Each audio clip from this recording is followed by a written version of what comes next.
Hi, iOS 18 ഒരു പുതിയ updation വന്നിട്ടുണ്ട്.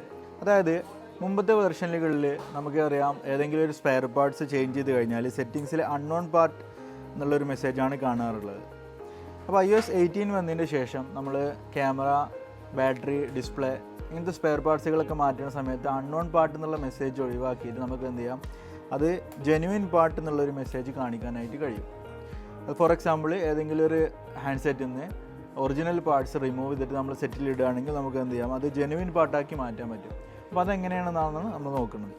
അപ്പോൾ ഇതിന് വേണ്ടി നമ്മൾ സെറ്റിങ്സ് വഴി ഡയഗ്നോസ്റ്റിക്സ് മോഡിലേക്ക് കയറാൻ പറ്റും. അതല്ലെങ്കിൽ വോളിയം കീസ് ഉപയോഗിച്ച് നമുക്ക് ഡയഗ്നോസ്റ്റിക്സ് മോഡിലേക്ക് കയറാം. അതിനുശേഷം ഈ ഡയഗ്നോസ്റ്റിക്സ് മോഡിൽ നമ്മൾ മാറ്റിയ സ്പെയർ പാർട്സിൻ്റെ ഡീറ്റെയിൽസ് കാണിക്കും. അപ്പോൾ അത് വെച്ചിട്ട് നമുക്ക് എന്ത് ചെയ്യാം, കണ്ടിന്യൂ ക്ലിക്ക് ചെയ്ത് കഴിഞ്ഞാൽ ഈ പ്രോസസ്സ് കംപ്ലീറ്റ് ചെയ്യാൻ പറ്റും. ക്യാമറ കോൺഫിഗർ ചെയ്യുന്ന സമയത്ത് ഒരു കാലിബ്രേഷൻ പ്രോസസ്സും കൂടി ചെയ്ത് കഴിഞ്ഞാൽ ഫുൾ പ്രോസസ്സ് കംപ്ലീറ്റ് ആവും. അതിനുശേഷം സെറ്റിങ്സിൽ പോയി കഴിഞ്ഞാൽ നമുക്ക് അൺനോൺ പാർട്ട് എന്നുള്ളൊരു മെസ്സേജ് റിമൂവ് ആയിട്ട് അവിടെ ജെനുവിൻ പാർട്ട് എന്ന് കാണാൻ പറ്റും. ഇതിൻ്റെ ഒരു ഫുൾ ഡീറ്റെയിൽ ആയിട്ടുള്ള വീഡിയോ നമ്മൾ അടുത്തതായി ചെയ്യുന്നതാണ്.